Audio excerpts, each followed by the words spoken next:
वेद संसार में आपका एक बार फिर से स्वागत है। दोस्तों, आज हम अपने इस वीडियो में आपको बताएंगे कि द्रौपदी को 5 पतियों वाला श्राप कैसे मिला और किसने दिया। हर पिता के लिए उसकी पुत्री एक कली के समान होती है, जिसे वह बड़े ही प्यार से दुलार से पालता है। पिता तो अपनी बेटी का सबसे पहला हीरो होता है, जिसे देख वह आगे बढ़ना सीखती है, जिसका हौसला देख वह निडर बनती है और जिसकी छाया अपने सिर के ऊपर समझ पूरी दुनिया को जीतना निकल जाती है। पिता तो अपनी बेटी के लिए ढाल होता है, चाहे वह कितना भी बूढ़ा हो जाए। लेकिन कुछ पिता ऐसे भी होते हैं जो अपनी बेटियों को बोझ समझते हैं। पुत्र ही सब कुछ है, ऐसी सोच रखने वाले पिता सिर्फ 21वीं सदी में नहीं बल्कि महाभारत युग में भी हुआ करते थे। दोस्तों, इसके बारे में हम आपको पूरी जानकारी देंगे। उसके लिए आप वीडियो को पूरा एंड तक देखिएगा। तो आपको पहले हम बताते हैं कि 5 पति से द्रौपदी कहलाई पवित्र। यूं तो महाभारत के हर पात्र रहस्यों से भरे हुए हैं। उन्हीं में से एक पात्र है द्रौपदी। एक इकलौती ऐसी स्त्री है जिनके 5 पति थे और 5 पतियों की संगिनी होने पर भी द्रौपदी को पवित्र समझा जाता था। आज भी सबके मन में यह सवाल जरूर उत्पन्न होता है कि आखिर द्रौपदी के 5 पति क्यों थे। आपको ये जानकर शायद हैरानी होगी, लेकिन द्रौपदी के 5 पति होने के मुख्य कारणों में से एक कारण उनके पिता का क्रोध। तो इसमें बताते हैं कि पिता ने क्यों मांगा था द्रौपदी के लिए आजीवन पीड़ा।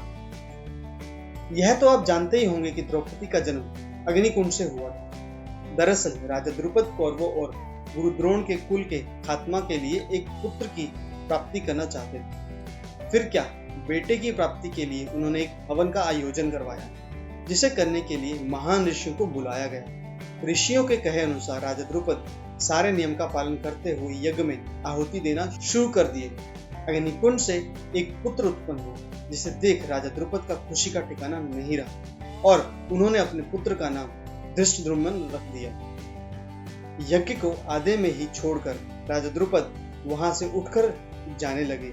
वहां मौजूद सभी ऋषियों ने राजा को रोकने की कोशिश करते हैं और कहते हैं यज्ञ को आधे में छोड़कर ना जाएं और हवन कुंड में आहुति देते रहें, जिससे कि उन्हें एक पुत्र की प्राप्ति हो सके, जो पूरे इतिहास के लिए एक उदाहरण बनेगी। तो द्रौपदी के जन्म के खिलाफ क्यों थे राजा द्रुपद? राजा द्रुपद की सोच छोटी थी।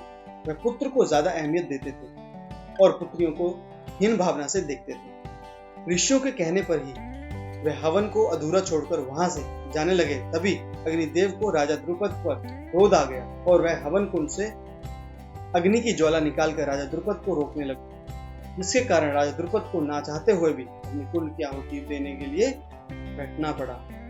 गुस्से में उन्होंने अपनी पुत्री के लिए मांग ली पीड़ा। गुस्से में आकर राजा द्रुपद ने अग्निदेव से मांग लिया कि मुझे ऐसी पुत्री आप दें जो उम्र भर दुख व पीड़ा सहे, लेकिन कभी भी न टूटे और ना ही हार माने, जिसके साथ पूरे जीवन भर अन्याय हो लेकिन वह न्याय की मिसाल पेश करे। वह पवित्र हो लेकिन वह दुनिया की नजर में अपवित्र बना दी जाए। उसे 5 पुरुषों का संग प्राप्त हो लेकिन फिर भी वह पवित्र समझी जाए। क्या आप ऐसी पुत्री दे सकते हैं मुझे? राजा द्रुपद यही सोचकर ऐसा बोल दिए कि इतनी चारित्रिक विशेषता वाली कन्या मिलना बहुत मुश्किल है। तभी अग्निकुंड से एक कन्या उत्पन्न होती है और जो द्रौपदी कहलाती है।